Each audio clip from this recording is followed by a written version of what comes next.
Hello, mystery fans. My name is Brian. This is Casper, host and star of the show, who doesn't want to be on camera. And we're doing a book review. I know it's Saturday.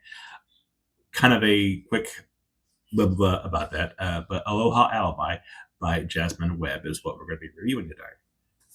Now, I am going to kind of do a reworking of my channel. I'm thinking Mondays I'm going to do my weekly wrap-ups because Monday is the start of the week, and I think that way Monday to Sunday, and then have the video post on Monday will be a much better overall book.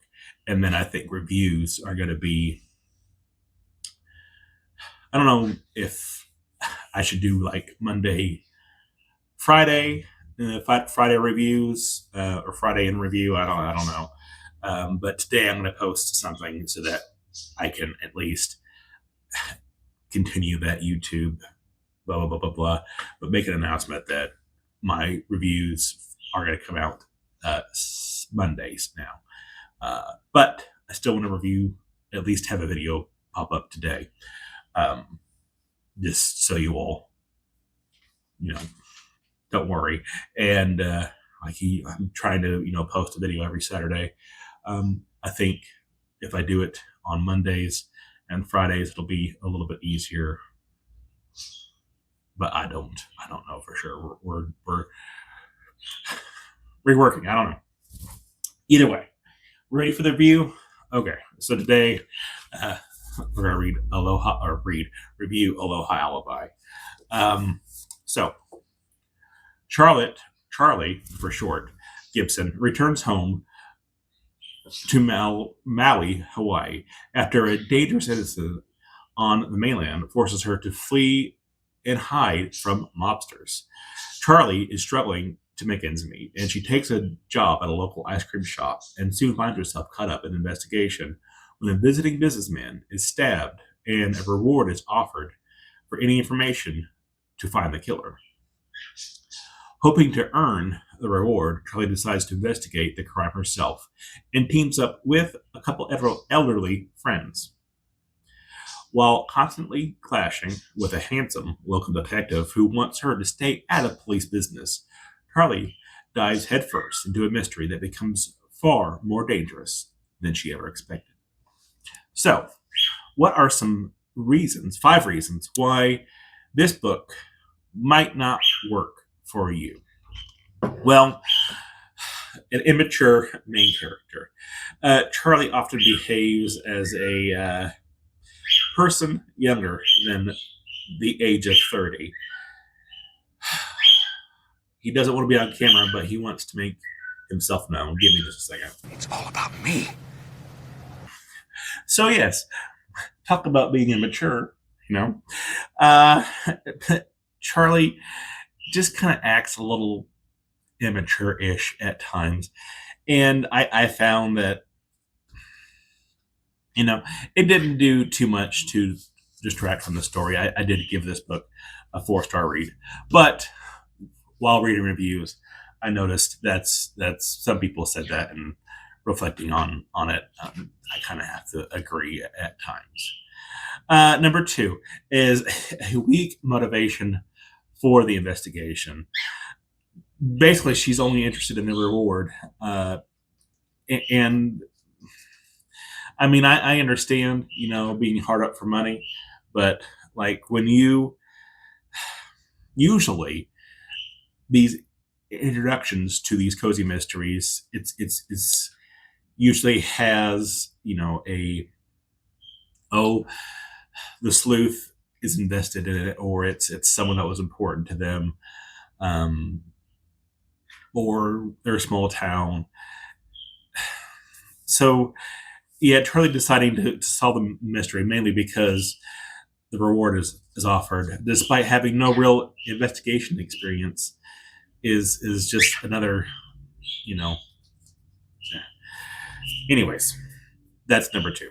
Number 3 is sparse scene descriptions.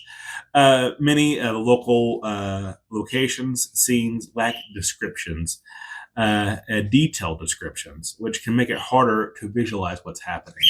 Um, you kind of have certain times where we don't need to understand that the tree down by the crossroads is in bloom, but it does help to have some descriptives to kind of like help paint the picture. But some people, they don't need an over description. And while reading reviews, this kind of fell right in that area of it just needed a little bit more to paint the picture. But I still enjoyed it. Number 4 is too many locations and details, like the sparse descriptions. When we're going from place to place to place to place, it's just really hard to narrow it down, and it can be kind of confusing for people at times. And again, not having a stronger scene description kind of just blended things in for some readers.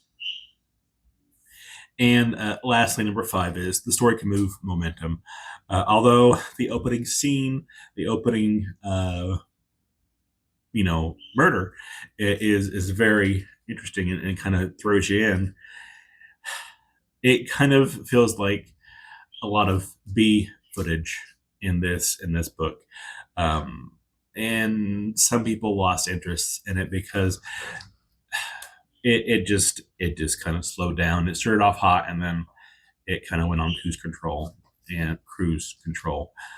and that made it undesirable for some people. But this book my book is only 261 pages, so I mean,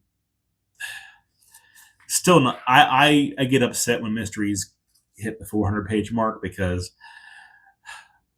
not that I don't enjoy a good book. I mean, I'm reading Lonesome Dove right now,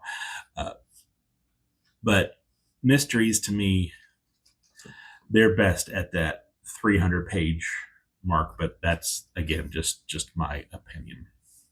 Okay, so we covered 5 reasons why you might not like this book. What about 5 reasons why you may enjoy this book?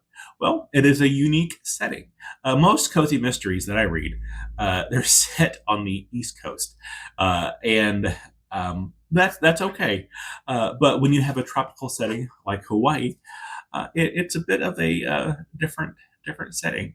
The mystery takes place in Maui, Hawaii, which gives the story a tropical background and a different atmosphere compared to most cozy mysteries set in mainland USA or mainland towns. It doesn't have to be necessarily USA. USA!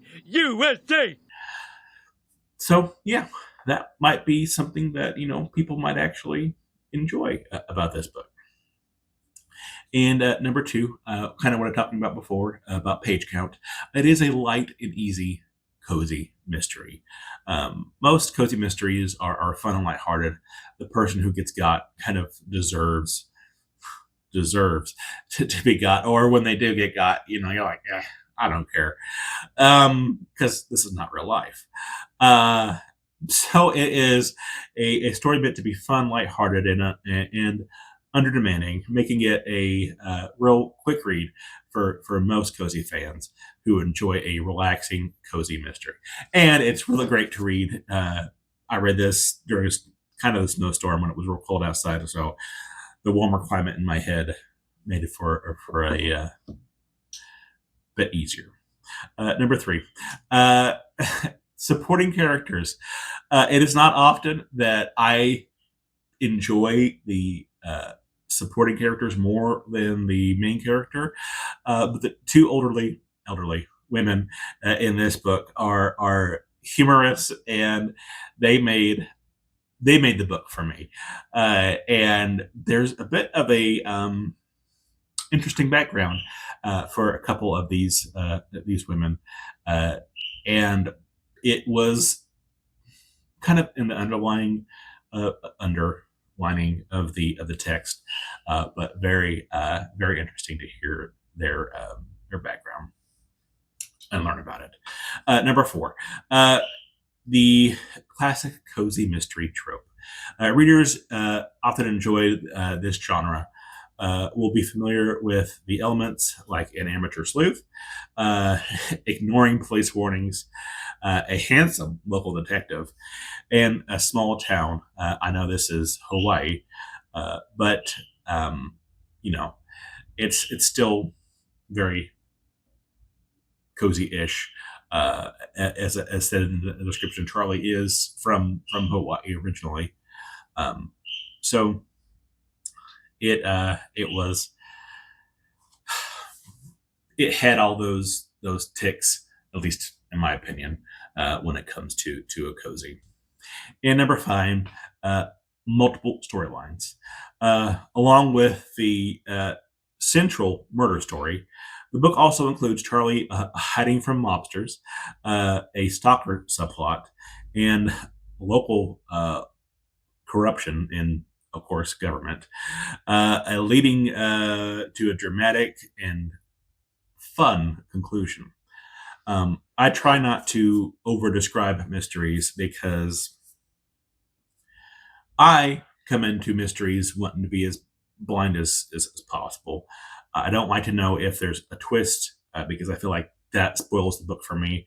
I know some people say that, well, that makes me more interested, but and I understand that. But my brain, when I hear there's a twist, when my brain starts deducing where it's going, I know, okay, well, this is not the path I'm going to lead on. I need to go back and rework everything. So that ruins the surprise for me, so to speak. Um, but yeah. So overall, I did enjoy this book. I will be continuing in the series because I got it. This is Maui Murder, and this is the second book in the Charlotte Gibson series. So I'll read this sometime this year as part of my Read What You Own challenge. And someone wants to be on camera and have you listen to his beautiful songs. But overall, that is my review for Aloha Alibi. Does it sound interesting? This might be something you want to read. I don't know. Let me know in the comment section down below. And I will see you all Monday with my weekly wrap up.